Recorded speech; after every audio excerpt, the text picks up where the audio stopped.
to teachers, dear students, அனைவருக்கும் காலை வணக்கம். உங்ககிட்ட ஒரு மன்னிப்பு கேட்ட ஆரம்பிக்கணும்னு நினைக்கிறேன். ஏன்னா என்னோட தமிழ் கொஞ்சம் மோசமாக இருக்கு. எனக்கு ஊர் கேரளா, அதனால தமிழ் அந்த ரொம்ப நல்லா தெரியாது. கொஞ்சம் கொஞ்சம் பேசுறதுக்கு தெரியும். அதனால நான் கொஞ்சம் இங்கிலீஷ் மிக்ஸ் பண்ணி தான் பேசுவார். நல்லா மன்னிச்சுக்கோங்க. இன்னைக்கு நம்ம அப்துல் கலாம் சாரோட நினைவு தினம். 2015 ஜூலை 27 தான் அவர் மேகாலயில் ஒரு காலேஜில் லெக்சர் பண்ணும்போது தான் அவர் டெத் ஆனது at the age of 83. So அவரே எப்படி அவரை பற்றி பேசணும்னா, நீங்கெல்லாம் இப்போ நான் உங்கள் ஏஜில் இருக்கும்போது, நான் இந்த 7th 8th அந்த ஸ்டாண்டர்ட்லாம் படிக்கும்போது தான் அவர் பிரசிடெண்டாக இருந்தது. இந்தியாவின் 11th பிரசிடெண்டாக இருந்தது. உங்கள் ஏஜில் நான் இருக்கும். ஆனால் என்னோட எல்லாம் சைல்ட்ஹுட்டில் அவர் ஒரு பெரிய ஹீரோ.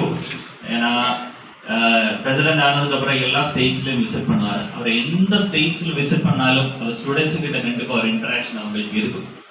அந்த அளவுக்கு அவர் ஸ்டூடெண்ட்ஸ் மேலே அவங்களுக்கு அந்த அளவுக்கு ஒரு லவ் அண்ட் கேர் இருந்தது.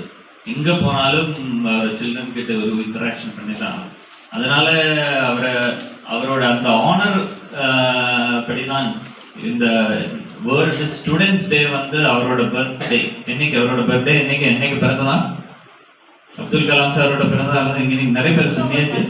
அக்டோபர் 15 வேர்ல்டு ஸ்டூடெண்ட்ஸ் டேயா நம்ம நேஷன் அது டிக்ளேர் பண்ணியிருக்கு. ஏன்னா அது அவரோட ஒரு ஓனர் படி. சரி, இப்போ என்னை பற்றி பேசும்போது நான் சொல்லியாச்சு, ஊர் கேரளா. நான் இங்கே எல்ஐசியில் மேனேஜராக இருக்கேன். இப்போ 2 மாதம் தான் இருக்கு ஜாயின் பண்ணதுக்கு அப்புறம். இப்போ ப்ரொமோஷன் இங்கே வந்திருக்கு. முன்னாடி எல்லாம் கேரளாவில் தான் ஒர்க் பண்ணியிருந்தது. என்னோட ஃபர்ஸ்ட் போஸ்டிங் திருநெல்வேலியில் இருந்தது. 3 இயர்ஸ் திருநெல்வேலியில் இருந்தேன். அதனால தான் கொஞ்சம் அளவுக்கு தமிழ் தெரியும். இல்லைன்னா ஒட்டுமே சுத்தமாக டிஃபிகல்ட் ஆகிடும். அதனால ஓரளவுக்கு தமிழ் தெரியும். இப்போ இங்கே ஒரு 2 months மட்டும்தான் ஆயிருக்கு. என் ஊர் பத்தனந்திட்டா, கேரளாவில் பத்தனந்திட்டான்னு சொல்லுவார். நீங்கள் சபரிமலை கேட்டிருக்கா? ஐயப்பன் கோவில் இருக்கிற இடம் சபரிமலை, அந்த டிஸ்ட்ரிக்டில் தான். அதுதான் என்னோட ஊர்.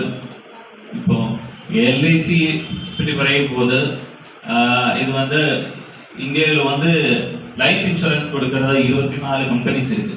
24 கம்பெனிஸில் கவர்மெண்ட் செக்டரில் உள்ள ஒரே ஒரு கம்பெனி எல்ஐசி தான். மற்றதெல்லாம் ப்ரைவேட் கம்பெனிஸ்.